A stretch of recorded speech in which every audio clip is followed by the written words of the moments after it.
What's good, everyone? Welcome back into the channel. Glory to God. This is Lifted Noise. My name's Raul. So I know one thing that a lot of beat makers, producers, whatever you want to call yourself, struggle with is getting out of a 4-bar beat and arranging a track, completing it.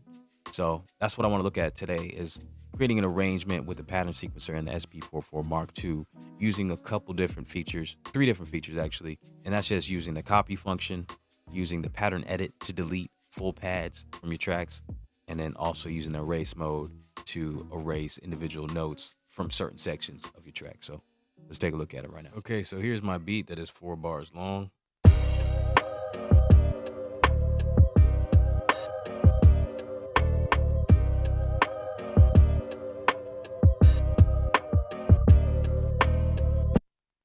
From here, I'm going to start copying out my sequence so I can create some sections. And I'm going to use the rows of pads to organize my sections. So the first row is going to be my intro, second row will be my hook, third row is going to be my verse, and then the fourth will probably be the outro. First, I'm going to start by just copying this pattern sequence down to pad 5 and to pad 9.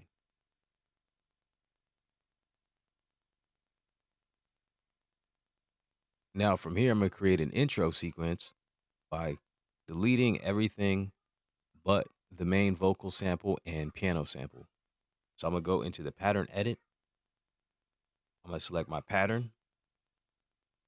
Then I'm going to press and hold delete and select all the pads I want to remove. So all the drums. And then move over to bank B where I have a bass. Then press enter, all while holding this delete button still. Now if I exit this and trigger pattern 1, it's going to be a simple intro sequence without any drums or bass.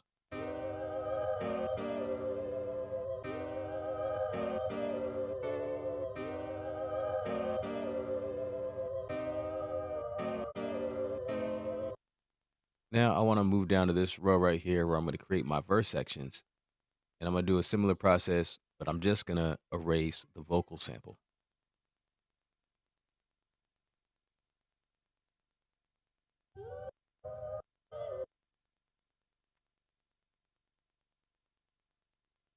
So now we're left with a sequence that sounds like this, a little more broken down.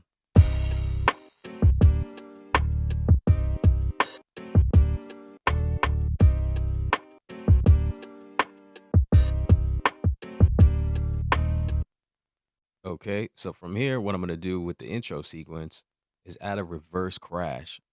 So it creates a better transition from the intro to the main hook. I will later add this crash into the end sequence for each section to have a smoother transition.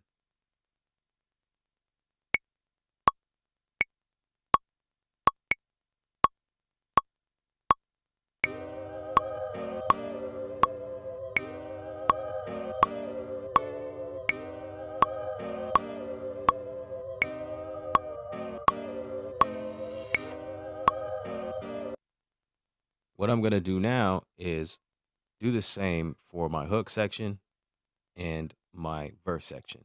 My hook is only going to be a total of 8 bars long. So I'm going to go ahead and make another copy of this and put it here. For the verse, I can have up to 16 bars if I wish. So I'm going to make a copy, but I'm going to copy it over here so that I can later fill in some other sections. This will be 4 bars, another 4, another 4, another 4. This will be my end sequence with a transition back to the hook. So I'm going to go in here and add the same reverse crash to this hook section.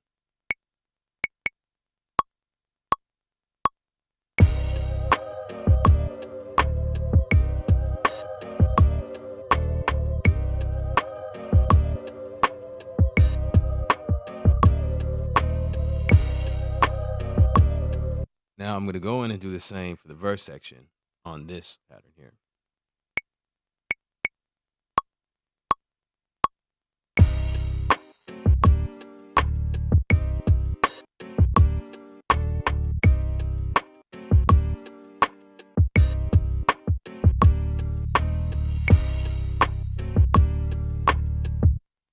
All right, so now for the verse, I actually want to enter some more sequences. So I'm going to copy this out another time. But I want to remove that crash. So I'm going to go back into the pattern edit, hit delete, select the crash, remove it. Now that the crash is deleted, I want to copy this one more time. And this creates a whole 16 bar verse section with all these combined, triggering one after the other. So now that we have our sections pretty much filled in, we're going to want to go back and use the erase mode to start to remove little pieces rather than complete pads from each pattern. And I'll do this just to create some variation within these sections and also to create a better transition. As of right now, I'll play back the transition from the hook to the verse and see how it sounds like, and then show you why it'd be a good idea to use erase mode to start removing some more things towards the end of the sequence, moving into the next section from the hook to the verse.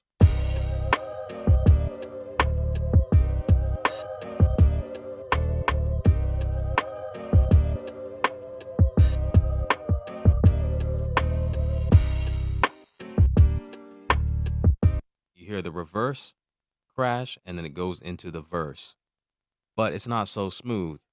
It's kind of an abrupt change. So in order to make it smoother, I'll go into record mode and use the erase mode to remove some of the samples, some of the pads towards the end of the hook so that it breaks down a bit and then moves into the verse. And then just like the same manner, I'll go in to the last pad on the verse and do the same thing so that it could lead into the hook again and be a lot more smoother when it breaks down or builds up. So I'm going to select pad 6 for the last portion of my hook now. Go into record mode, switch it to erase mode, and I'm going to start by erasing some of the snares and the hi-hats towards the end of the sequence in order to break it down before it goes into the verse.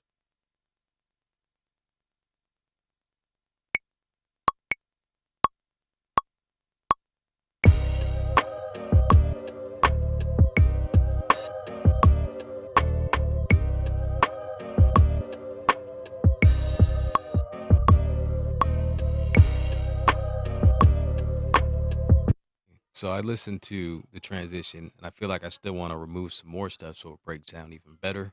So I'm going to remove a portion of the vocal sample towards the end of the sequence and also see if that open hi-hat should be removed. But first I'll listen to it.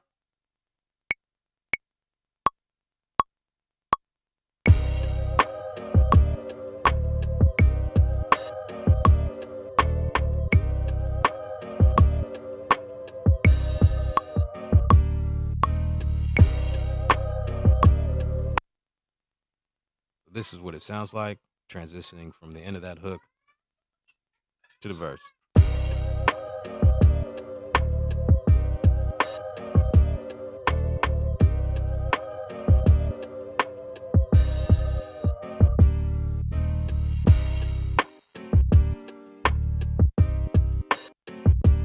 So now I'll go back to the verse section and do the same for the end of that verse section, the last 4 bars of the pattern.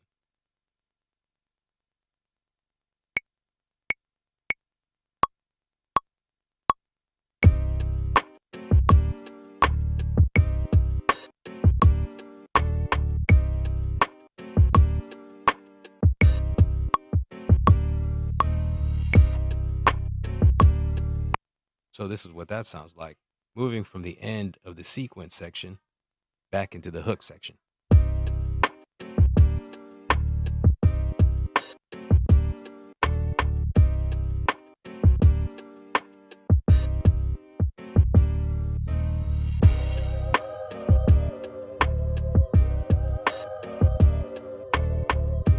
From here, I've got 2 extra sections in the middle for my verse.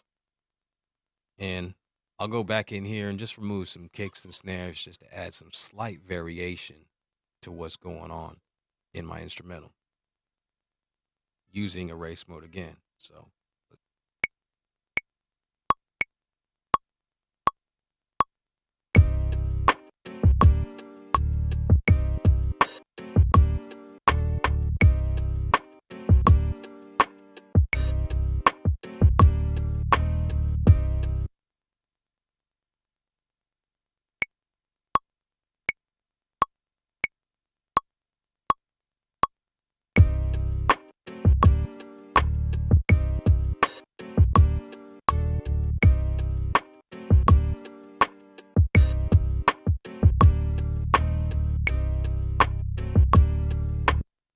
All right, so for the outro, I'm going to keep things simple and pretty much just copy the same intro from pattern 1 over here to pattern 13.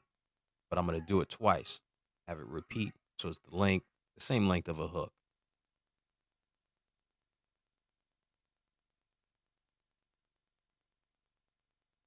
And there we go. That's pretty much the main structure of my instrumental. Then I could go into the pattern chain, pressing, holding the hold button, pressing pad 1, pattern chain 1. And right here, I've laid out a pattern. I can go ahead and delete these so I can show you how to do this. All I got to do is select the patterns and create my pattern chain. So starting with the intro, then my hook, then my verse. Let's go hook again, verse again, hook one more time, and then outro. In order to play this back, all you got to do is press a sub pad.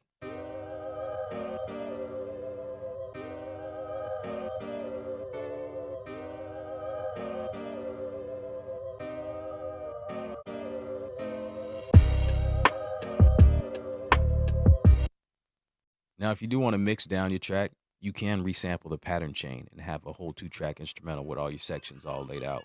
So in the pattern sequencer, press resample, and then you select your pad that you want to put it on. I'll go into bank F, put it on pad 1, and then press the hold button, hold it, press the pattern chain that you created your pattern chain in, and then all you got to do is press the sub pad, and that's going to trigger the resample. Then you press record when you're done, and it'll be on your pad.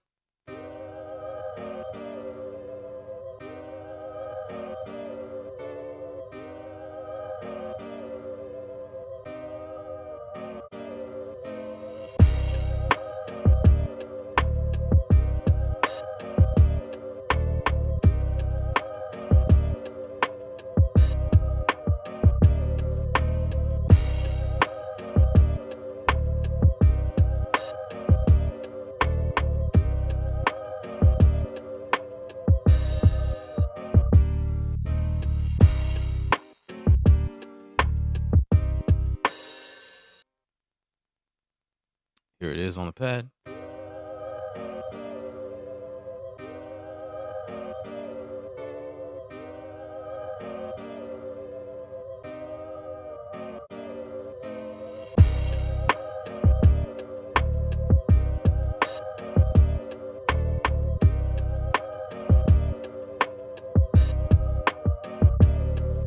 All right, thank you everyone for tuning in. That's the video. I hope it was of some kind of value to you. If it was, please give the video a thumbs up. That's the best way you can support the channel. And encourage me to keep making videos like this. Any other monetary ways of supporting the channel, you can find links in the description. If you're curious about any of the gear that I use, affiliate links will direct you to ZZOUNDS. They have a pay-as-you-play program, which is the greatest thing in the world and the worst thing in the world too. But I bought all my gear from them. They let you, pay a few dollars down depending on what it is, what you want, get it, and then just make monthly payments without interest. So it's really great. So go check it out. And if you're in the market for anything specific, doesn't really matter. Just click on any of the links, then go navigate to whatever it is that you want to buy. And it does support the channel anyhow. So I just wanted to put that out there. I appreciate y'all. Please do leave a comment. I always love the engagement. And until next time, y'all remember that success isn't a destination. It's a movement. So keep moving and run with your dreams. All right. God bless.